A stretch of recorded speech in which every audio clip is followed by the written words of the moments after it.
Angelika Chaimov writes, Hi, my mother is really sick for over 2 years, and I don't know why she needs to suffer. She had an aneurysm in her brain. We didn't know about it until we found out it was too late. She had a few surgeries, but they didn't go too well. Now she can't eat or speak, and they don't know if they can do anything about it. I guess how should she view this whole situation is really the question. Well, this is the question of people suffering pain in the world.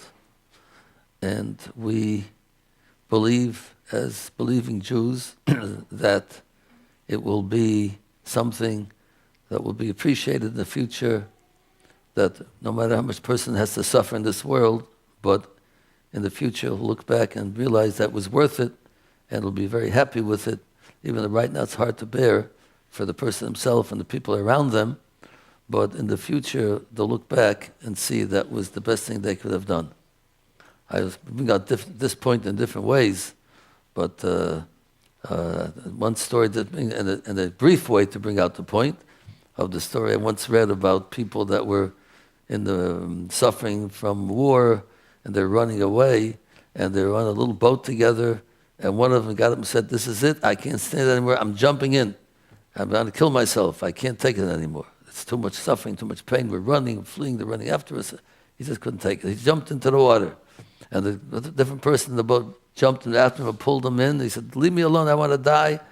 "No, I won't let you die." And he pulled him in. He pulled him back on the boat. The guy was so angry at him, they didn't let me die. Then they reached dry land, and everything worked out, and everything came back to normal. And he came back to him and said, "Thank you so much for saving me. If I would have died, look now what I have. Look what's going on over here. I have a life, I have a family, I have a..."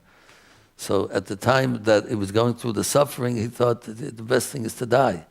But now looking back at it, he saw that it was worth going through the torture that was going through, the pain. But it led to something good afterwards. It was worth it. The same way, whatever a person suffers in this world, in the future will look back and say, at that time it was unbearable. I couldn't stand that. I didn't want, but now I look back and say, Baruch Hashem, I went through it, and it was all worth it for what they'll have in the future. So that's how we have to look at pain and suffering.